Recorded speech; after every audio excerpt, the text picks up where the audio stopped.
Pai do Senhor, Deus abençoe. Queridos, eu não estou muito mais de fazer live, até porque meu tempo hoje também não é tão curto e a gente também, nos tempos livres, a gente aproveita para estar estudando, conhecendo mais a palavra de Deus, pois a gente precisa, cada dia conhecer mais a palavra do Senhor Jesus. A Bíblia fala com clareza que devemos prosseguir em conhecer, E a Bíblia diz que em um período o profeta fala para o povo: olha, vocês estão indo a cativo por falta de conhecimento. Hoje existe no meio evangélico uma escassez de conhecimento. Cada tempo que se passa, eu tenho observado o tamanho da escassez que existe de conhecimento, principalmente no meio pentecostal. Por quê? Nós vivemos uma época hoje que o pentecostalismo ele está uma bagunça geral. São poucas igrejas que ainda preservam o genuíno pentecostalismo, biblicamente, baseado na Bíblia. Tudo que acontece ao decorrer das reuniões tem sustentabilidade na Bíblia. Nada que acontece no ambiente pentecostal deixa dúvida em uma igreja que preserva a sã doutrina. E também tem Bíblia, tem conhecimento. Que existe muitas coisas aí que as pessoas entendem como poder de Deus e como eu sou do fogo, eu sou do manto, eu sou do não sei o quê. Você não é de nada. Você não conhece nada. E quando a gente vamos analisar as mensagens, as pregações, as ministrações desses, entre aspas, pentecostais, que se dizem ser pentecostais, mas está muito longe de serem pentecostais. Porque, primeiro, um pentecostal que professa a fé que é pentecostal e ele não entende nada dos dons espirituais, você perguntar a ele sobre algo, ele vai dizer, isso é um dom, como muitas pessoas eu já vi até dizer, que quem pula, quem marcha, quem roda, quem sapateia, isso é um dom. Aonde é que tem na Bíblia isso, pelo amor de Deus? Para você ver o nível de desconhecimento bíblico que existe no rumo pentecostal. Eu já passei por muitas igrejas. Entenda, eu sou pentecostal. Eu professo a fé pentecostal genuíno, pentecostal genuíno. Ao decorrer da minha história de pregador do evangelho, eu prego desde os 17 anos. Eu vou repetir. Eu prego desde os 17 anos de idade. Eu não comecei a pregar ontem. No mês que vem, agora, no mês de junho, no dia 29, estarei fazendo 33 anos. Prego desde os 17. Já rodei muito nesse Pernambuco, pregando o evangelho, em muitas igrejas, em muitas denominações, tanto em Pernambuco como fora de Pernambuco.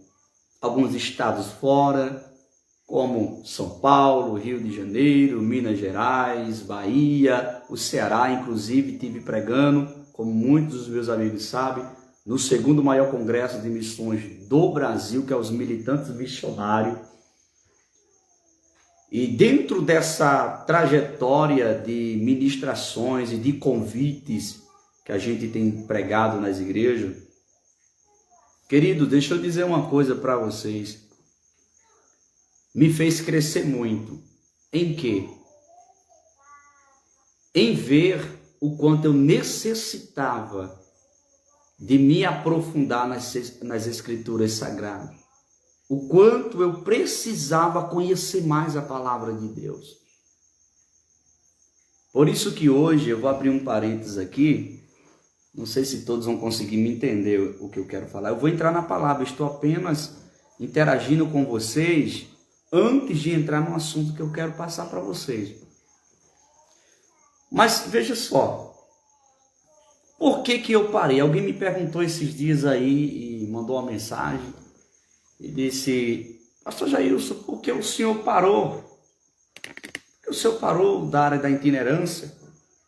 Às vezes ligam para marcar agenda conosco, inclusive recentemente no início desse mês agora, no início mesmo, ou seja, no dia 1 ou foi dia 2, não me recordo bem, por exato, mas para nos agendar para o estado de São Paulo.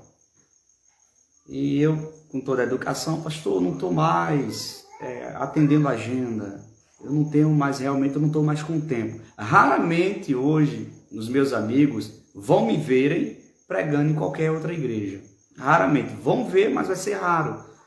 Quando é aquela pessoa muito próximo de mim e que eu vejo que tem um tempo para mim sair e atender, eu vou. Porque quem me conhece e quem me acompanha hoje sabe que a nossa correria hoje ela está dobrada do que a gente vivia anteriormente. Porque anteriormente eu vivia na área da itinerância, então eu estava livre para estar pregando em todos os lugares onde havia convites para nós. Hoje eu não tenho mais esse tempo de estar saindo. Mas o que eu quero trazer, irmãos, para vocês nesse dia? Eu já vi tanta coisa, irmãos, em igrejas que se dizem pentecostais, e a gente participou de cada culto que eu ficava observando assim. Entendo, eu não estou criticando. Eu estou falando para vocês como é tão difícil uma igreja sem conhecimento. Uma igreja que não preza a palavra do Senhor. Você vai para muitas igrejas hoje, 2 horas de culto. Isso é um exemplo. E quando é festividade, passa para 3 horas de culto. Se é festividade, 2 horas e meia de louvores. 30 minutos para a palavra. Isso eu estou me referindo em festividades. Isso não estou me referindo nos cultos diários da sua igreja. Porque nos cultos diários da sua igreja, 30 minutos já é o suficiente para você entregar uma mensagem. Estou falando em convites, quando você é convidado para pregar. Eu não estou falando da sua congregação. Mas o que eu quero dizer? Eu já tive lugares que, quando faltava 20 minutos, a liderança daquela igreja dizia assim para mim: chegou a hora da palavra, vamos ouvir a palavra do Senhor, pastor convidado. Eu olhava para o relógio e eu falava ainda, com educação, que isso é uma das coisas que todos os pregadores que são convidados para pregar em uma denominação têm que fazer. Primeiro, quando você for convidado, lembre-se, bom se você já é de uma igreja que é bastante exigente em relação a usos e costumes, vá atender aquela agenda padronizado. É melhor você ir padronizado do que você ser mal recebido pela sua forma de chegar e de se apresentar naquela igreja. Porque tem igrejas que preservam os bons costumes, obreiros têm que estar padronizados, têm que estar bem vestidos. E às vezes tem pessoas que são convidadas para pregar em igrejas, só que na igreja que ele congrega, ele fica lá de todo jeito. Pronto, por exemplo, do jeito que eu estou aqui, eles ficam lá no altar. Não estou dizendo que eles estão errados, são liturgia da igreja deles. Nada contra. Mas estão desta forma aqui. Aí recebe um convite de uma igreja que preserva a sã doutrina, que preserva os bons costumes. Aí o que vai acontecer? Vai para a igreja atender a um convite daquela igreja assim. permita-me a expressão, mas aqui aonde eu dirijo, não pregava mais. Roupa fala, pastor. Não é o terno que vai pregar e nem a gravata, mas você como cristão, você tem que obedecer e você como convidado, você tem que respeitar a hierarquia e as normas da congregação que você foi convidado para pregar. Aprenda isso. Isso é um alerta para quem é pregador do evangelho. Eu já fui pregar em igreja, eu sempre fui padronizado. Todos os meus amigos que me convidaram e todos que me acompanham nas redes sociais, no meu canal do YouTube, sabem, você nunca vai me ver, nunca vai me ver. Em igrejas que me convidaram, eu de todo jeito, sempre padronizado. Já cheguei em igrejas que no altar os pastores estavam de blusas normais, como estivesse em casa, tranquilamente, nada contra, cada um tem sua liturgia. E eu cheguei de terno e cheguei de gravata naquela denominação. E quando eu ia subindo para o altar, o pastor chegou ao meu encontro e disse, pode tirar o terno e a gravata, aqui não precisa não. Eu me senti um pouco desconfortável com aquela fala daquele pastor. Mas eu perguntei, pastor, mas eu posso permanecer padronizado como eu estou? Esse é o meu costume. E não, pode sim. No altar, somente eu estava padronizado. Outra observação que eu quero fazer, para quem é convidado para pregar em denominações, igreja, respeite o costume daquela igreja. Se aonde você congrega é uma igreja que aceita todo tipo de movimento e aquelas coisas, e você é convidado para uma igreja que não é muito dessas coisas, respeite a igreja que você foi convidado. Não vai chegar no altar e meter o pau nos irmãos. Dizer, os irmãos está frio, os irmãos está gelado, essa igreja ali é muito fria, ninguém pula, ninguém salta, ninguém rodopeia. E quem disse que frieza, que a não frieza na vida de um cristão é porque ele não pula, não salta, não roda, não sapateia. Não tem nada a ver com isso. Tem pessoas que roda, pula, sapateia a noite toda, mas quando é no outro dia está no boteco. Está se prostituindo. Então isso não diferencia em nada. Então, quando você for convidado para pregar em uma denominação, quando você for convidado para pregar em uma igreja, respeite a doutrina daquela igreja. Você foi convidado para pregar. Você não foi convidado para bater na igreja. Você não foi convidado para agredir os usos e costumes daquela igreja. Você não foi convidado para desrespeitar a liderança daquela igreja. Não, você foi convidado para pregar a palavra. Eu já vi muitos pregadores sendo queimados em muitas igrejas e só foram uma vez, porque quando chegaram naquela igreja, quiseram trazer o costume da sua igreja para aquela igreja. Você não pode fazer isso. Você foi convidado para pregar. É por isso que quando você sai no cartaz, você diz assim, o pregador da noite. Então procure, como um bom pregador, procure conhecer o costume daquela igreja, assim como sempre eu fiz. Eu já fui pregar em igreja que ela era totalmente uma igreja radical. O que é a igreja radical? Era uma igreja que nem sequer o pastor lá aceitava que o pregador fizesse assim, quem está sentindo a presença de Deus, levante a mão. Ele não aceitava isso. E eu respeitei. Ele chegou para mim e disse, prega a palavra. Eu digo, amém, pastor, eu prego a palavra. Porque, meus irmãos, quando você é convidado para uma igreja para pregar, querido, procure saber a norma daquela igreja. Procure saber como é que os obreiros se põem no púlpito daquela igreja. Como que o pastor se põe naquele púlpito. A doutrina que o pastor prega naquela igreja. Para você não chegar e desmanchar, porque é um problema muito sério hoje. É por isso que eu, particularmente, eu tenho muita dificuldade de convidar pregadores. Quem me acompanha nas redes sociais sabe que raramente eu convido um pregador para pregar na igreja que eu estou pastoreando.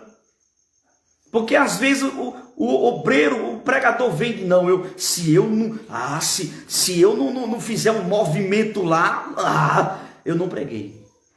Ah, se eu não ver o povo se levantar e saltar, levar a cadeira nas costas e carregar o irmão na cacunda, eu não preguei. Aí vem com essa mentalidade para as igrejas. Querido, se a palavra que você pregar, ela não fazer o efeito na vida de quem está te ouvindo, não é teu grito, não é teu movimento, porque fazer movimento, irmão, é a coisa mais fácil que tem. Todo pregador que prega, ele tem técnicas que pode movimentar a igreja. É fácil demais. Fazer o povo elevar a voz e fazer aquele barulho, a coisa mais fácil que tem para quem prega. Sabe do que eu estou falando? Agora, eu nunca vi uma coisa tão gostosa, eu nunca vi uma coisa tão maravilhosa na vida de um pregador. É quando ele chega com toda a humildade. Pai do Senhor, irmã Esther, que chega com toda a humildade no altar daquela igreja, o pastor passa o microfone para ele pregar, e ele começa a pregar a palavra. Everton, Deus te abençoe. E começa a pregar a palavra. E quando pensa que não, você olha para a nave da igreja, você vê uma irmã chorando, um irmão chorando, você vê crianças chorando. Irmãos, isso é avivamento. Entenda, eu não estou criticando quem pula, quem salta, quem rodopeia. Não estou criticando não. Siga a sua fé. Eu estou dizendo que a coisa mais linda que existe dentro de uma igreja é quando você olha para o olho de um irmão e a lágrima está descendo. Quando você olha para um olho de uma criança e ele está chorando. Quando você vê as pessoas se alegrando, muitas das vezes não se contém, se levanta, vai dar um abraço numa irmã, dá um abraço no irmão, aquele quebrantamento. O que é isso? Palavra. Eu quero dizer, meu querido irmão, meu companheiro de ministério, companheiro de púlpito, você que prega, você que está iniciando a pregar agora, ei, calma. Não cometa os erros que eu cometi. Pastor Jailson, o senhor cometeu erro? Muitos. E os piores erros que eu cometi em cima do altar, nunca foi pregar heresia, que eu sempre tinha cuidado no que eu pregava. Eu só pregava o que eu tinha conhecimento. Eu só pregava o que eu tinha segurança. Eu não pregava o que vinha na minha mente, o que eu pensava ou imaginava. Nunca fiz isso. Mas dobre atenção. Eu cometia muitos erros. Eu começava pregando, e eu ficava olhando para a igreja estava em silêncio. E quando a igreja estava em silêncio, a técnica que todo pregador tem, eu começava a elevar a minha voz no microfone. Deus está aqui, quem sente a presença de Deus. E aquela coisa. Quando pensar que não, o povo começava a gritar. Começava a se levantar e muitos que corriam, aquela coisa.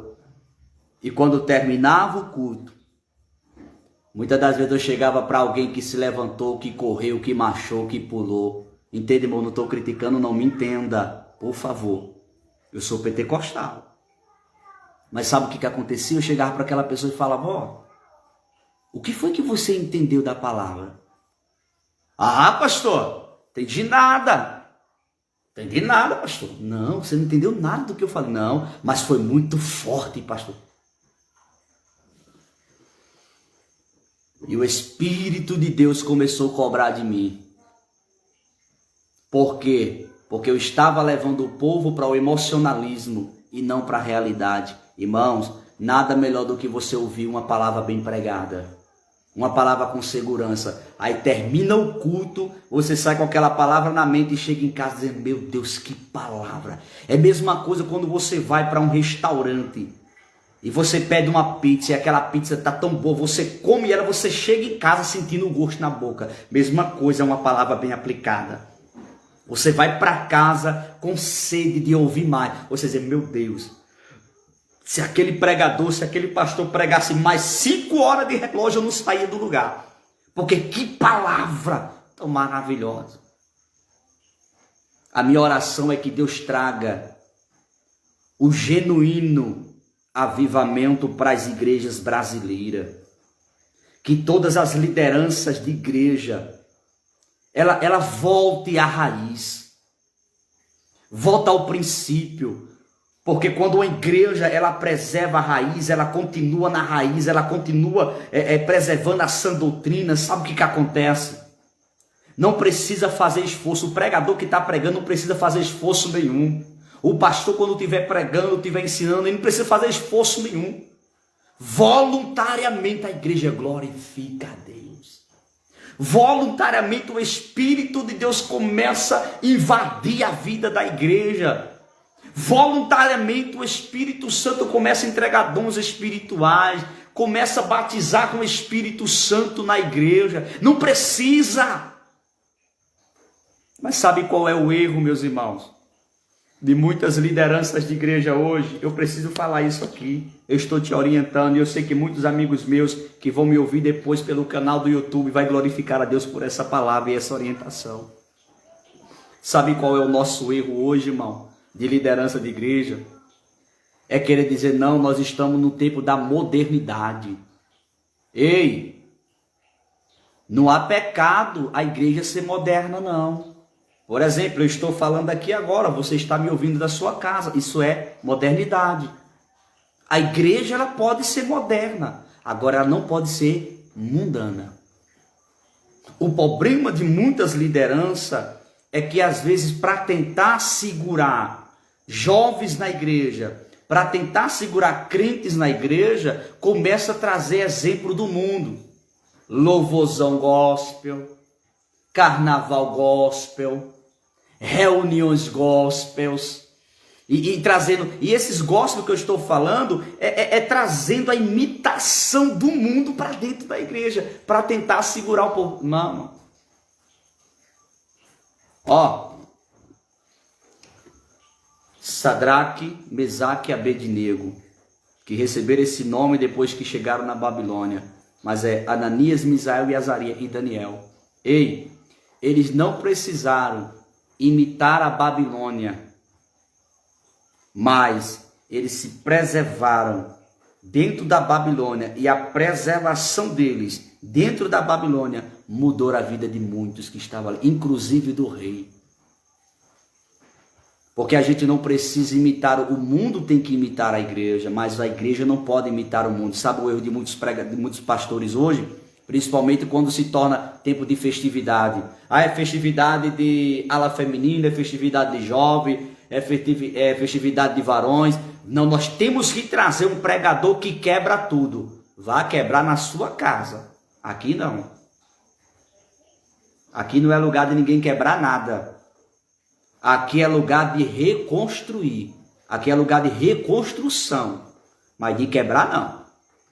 Essa linguagem é uma linguagem totalmente errada. Rapaz, fulano pregou que quebrou tudo. Quebrou o quê?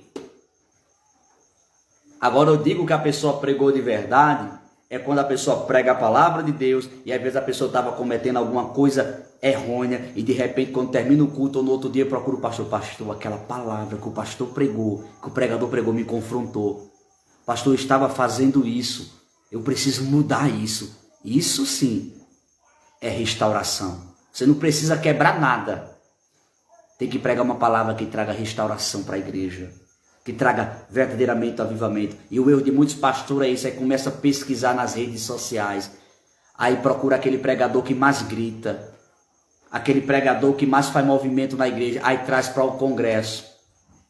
Aí traz para o conjunto, para a festividade da ala feminina. Aí traz para a festividade do ciclo de oração. Aí fica a festividade todinha. O pregador, só aquele barulho. No final, ninguém se converte. No final, só foi barulho. Quando é no outro dia, está o povo mais morto do que estava no outro dia. Porque, irmão, quando nós pregamos a palavra de Deus genuinamente, você ouve hoje a palavra. Amanhã você já vem mais avivado e mais com sede de ouvir Deus e buscar Deus. Deixa eu te contar uma experiência que aconteceu comigo. Eu estive pregando no estado do Rio de Janeiro. A primeira vez que eu fui para o Rio de Janeiro, eu fui 2 vezes ao Rio de Janeiro pregar. A primeira vez que eu fui, eu preguei em uma denominação lá e eu preguei. E comecei a gritar bastante, e aquele movimento todo. Ok. De repente, terminou o culto, eu perguntei para um jovem, o que você entendeu do que eu preguei? Aquele jovem, sabe o que ele falou para mim? Ele disse, pastor, eu não entendi nada. Mas pastor, ó, tô todo arrepiado, pastor, foi muito forte. Na mesma hora o Espírito Santo veio na minha mente. Na mesma hora o Espírito Santo bateu na minha mente. E disse, não é isso que eu quero para você e para a minha igreja. Eu quero que a minha igreja entenda a minha voz. Eu quero que a igreja compreenda a minha voz.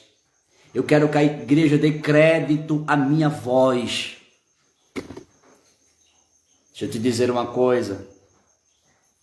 Quando foi no outro dia, eu fui pregar novamente naquela igreja. Eu já preguei diferente. Já preguei focando totalmente a Bíblia. E sabe o que aconteceu, meu querido irmão? Ei, você que está me ouvindo, sabe o que aconteceu? Aquele mesmo jovem que no outro dia tinha dito para mim que não tinha entendido nada, mas que foi muito forte, que ele se arrepiou. Sabe o que ele veio falar para mim? Ele disse, pastor, eu não me arrepiei, mas eu nunca chorei tanto como hoje. E me confrontou lá dentro, eu preciso mudar alguma coisa, pastor.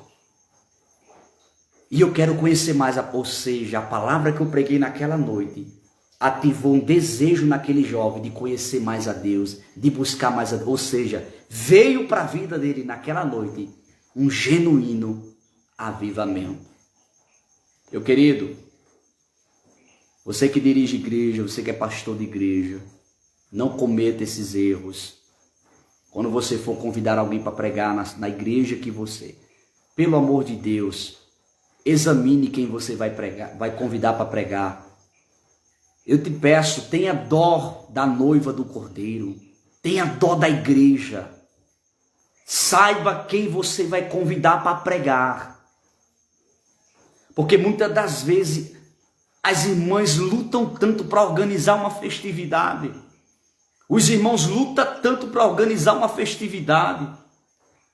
Nos bastidores, os irmãos correm para lá, correm para cá, é lancha, uma coisa, é cadeira atrás para cá, cadeira leva para lá, e é tanta coisa. E muitas das vezes a liderança daquela igreja não tem a sensibilidade, a espiritualidade de pedir a direção de Deus para trazer o pregador que vai trazer uma palavra de renovo, de edificação e de mudança para a vida da igreja.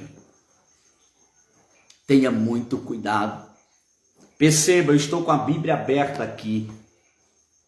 Eu estou com um texto para ler aqui, mas até o momento eu não consegui ler esse texto porque o Espírito de Deus, ele me levou para trazer essa orientação para você nesta noite. Tenha dó da igreja. Ah, não, porque se eu não trazer um pregador que arrebenta tudo, não faça isso. Porque se você tem essa mentalidade de trazer um pregador que arrebenta, ele vai arrebentar com a igreja mesmo. E depois vai estar o problema para você resolver depois. Tenha cuidado, saiba, ore, busque a direção de Deus. Coloque pessoas que têm conhecimento bíblico para pregar no altar da sua igreja. Não vá pegar esses meninos que não sabem nem o que é Bíblia e chega no altar da igreja e começa a falar o que não entende, não sabe de nada e começa a falar e pensa que está arrebentando, pensa que sabe, não tem preparo nenhum na vida. E você ali como uma pessoa sábia, como uma pessoa que tem conhecimento, como uma pessoa que se preparou tanto, pega e entrega o microfone da sua igreja para qualquer pessoa pregar que não tem conhecimento nenhum, que não tem preparo nenhum, e você dá ali para estar colocando besteira na mente da igreja. Tenha cuidado, meu irmão, tenha cuidado. Isso é muito sério, nós vivemos em uma época muito difícil, mas eu quero parar essa orientação que eu dei neste momento para você. E eu quero agora trazer uma palavra de edificação para a sua vida. O que eu passei agora foi uma orientação para você. Mas agora eu quero te trazer uma palavra de Deus. 1 de Coríntios, capítulo de número 10, versículo de número 12. Olha o que diz.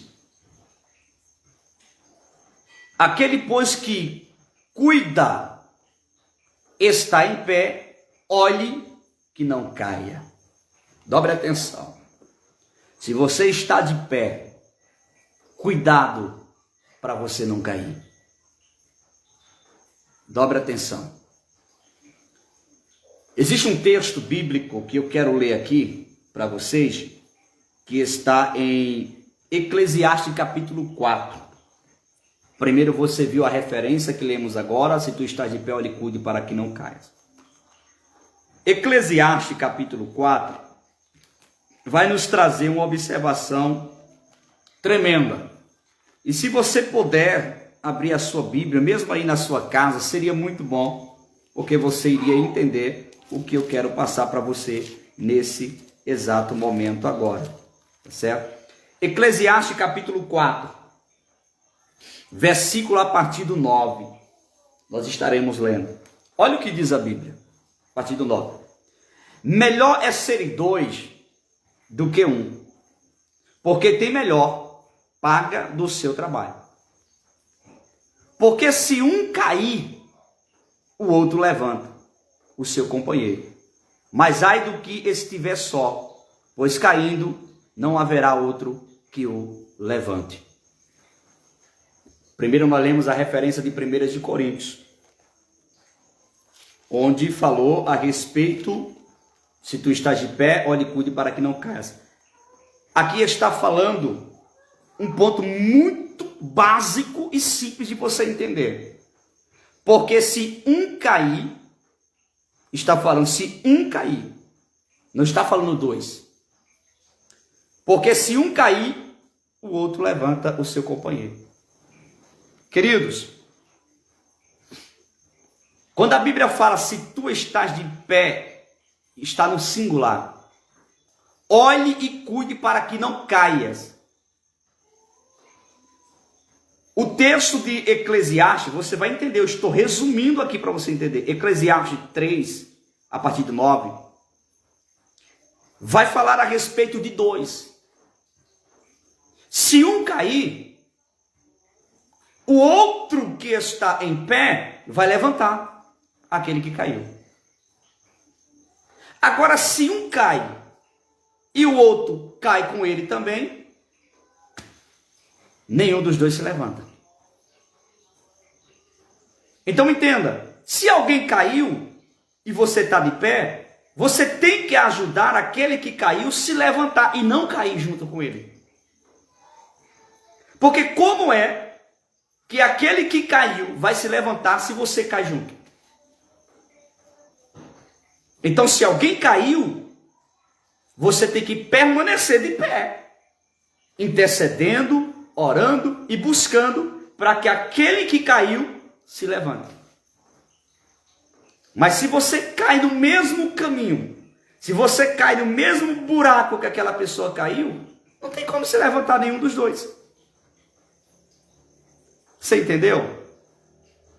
Porque a dependência aqui, a dependência do seguir, não é se os dois estiverem de pé. A dependência do seguir aqui é um pelo menos ficar de pé, porque se aquele caiu, o outro levanta e continua a jornada. Porque o problema não é um cair, o problema é os dois cair. Porque se os dois caíram, não tem como mais levantar nenhum. Mas se tem dois, um caiu, o outro vai levantar e continua a caminhada. É isso que você tem que fazer. Se você está passando algum tipo de dificuldade, e talvez você está se sentindo só, porque você tinha apoio de alguém, só que aquela pessoa não está mais com você, servindo a Deus com você, caminhando com você, fazendo a obra de Deus com você, continue de pé e levante aquele que caiu. Interceda, busque para levantar aquele que caiu, mas não caia no caminho daquele que caiu, porque senão será uma queda fatal.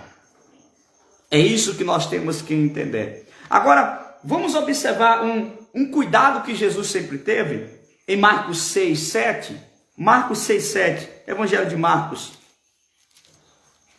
Marcos, que é um dos sinóticos, 6, 7. Olha o cuidado que Jesus ele tinha. No capítulo 6 e no versículo de número 7. Olha o que diz aqui, ó. Chamou a si os 12 e começou a enviá-los de 2 a 2. E deu-lhes poder sobre os espíritos imundos. Versículo 8. E ordenou-lhe que nada tomassem para o caminho, senão um bordão, nem alforje, nem pão, nem dinheiro no cinto, mas que calçasse sandálias e que não vestissem 2 túnicas. E dizia-lhe: na casa em que entrades, ficai nela até partirdes dali. E quando algum vos não receberem, nem vos ouvirem, saindo dali, sacude o pó que estiver debaixo dos vossos pés, em testemunho contra eles. Em verdade vos digo que haverá mais tolerância no dia do juízo para Sodoma e Gomorra do que para os que daquela cidade. E saindo eles, pregavam ao povo que se arrependesse. E expulsavam muitos demônios, e ungiam muitos enfermos com óleo e os curavam. Então perceba que a importância de estar de 2. Por exemplo, avalia daquele homem que foi assaltado num caminho e que foi maltratado, foi que o bom samaritano passou por ali. Então o bom samaritano veio, cuidou daquele homem, das feridas daquele homem, levantou-lo, colocou sobre a sua cavalgadura, levou para a estalagem, cuidou dele, pediu para cuidar dele. Se gastar alguma coisa, na volta ele pagaria. Sabe o que acontece com isso aqui? Alguém o levantou. Então entende, por isso que o apóstolo Paulo diz: se tu estás de pé, olhe e cuide para que tu não caias. Se alguém caiu na tua casa, continue de pé para você levantar quem caiu. Ela vai precisar de um apoio seu para se levantar. Não caia no caminho dele e dela. Não caia na mesma vida que ele caiu e que ela caiu, porque assim você também se desmoronou. E Deus está a te orientar neste momento aqui. Olha que coisa tremenda. Deus está a te orientar neste momento aqui. Se você caiu, tenha força para se levantar. E se você está de pé, estar aflito ou aflita por alguém que caiu na tua família, permaneça de pé e ajude ele ou ela a se levantar. Deus é fiel e Ele está falando com você. É verdade, irmã Esther. Isso é um exemplo, por isso que Deus ele te segurou para você ouvir isso aí. A sua irmã está afastada, sua irmã ela caiu, mas por a irmã permanecer de pé, a irmã será um refúgio, vai ser uma esperança maior para sua irmã se levantar, porque ela vai saber que vai ter um apoio para se levantar, ela vai saber que vai ter uma mão estendida que vai ajudar ela a se levantar. Por isso que a irmã tem que permanecer de pé, para a glória do Deus Todo-Poderoso. Então esta é a palavra que eu quero trazer ao seu coração nessa noite. Faz tempo que eu não faço mais live, raramente, eu não tenho muito tempo mais para isso. Eu parei agora, eu estava estudando agora, e eu parei para fazer essa live, para te orientar nestes pontos e também falar para você: ei, o problema não é alguém cair na tua casa. O problema é todos caírem. Porque se um cair, o que tiver de pé vai ajudar o outro a se levantar. Ah, mas alguém caiu? Fique de pé. Você vai ser o refúgio, a força para aquela pessoa se levantar. Mas não caia. Porque se todos caírem, aí fica difícil. Mas se tiver um em pé, uma hora ou outra, aquele que está caído vai olhar para cima, vai estar lá no fundo do poço mas vai olhar para cima e vai saber que vai ter alguém lá em cima de pé que vai estender as mãos para que ele ou ela levante. Permaneça de pé. Deus te abençoe. Querido Deus e eterno Pai, te louvamos pela sua palavra, Senhor. Aplica essa palavra no coração dos teus filhos. Continue abençoando. Neste momento eu oro por cada um que esteve conosco nessa live. Também já apresento a irmã da nossa irmã Esther. Traga de volta para os teus caminhos. Marque seu encontro de restauração para a glória do teu nome. E todos aqueles que estão afastados, todos aqueles que têm, Senhor, familiares afastados, dê força para que eles permaneçam de pé, para que eles sejam um canal de bênção, para que os demais se levantem e se erga e volte à tua presença. Te pedimos e agradecemos em nome de Jesus.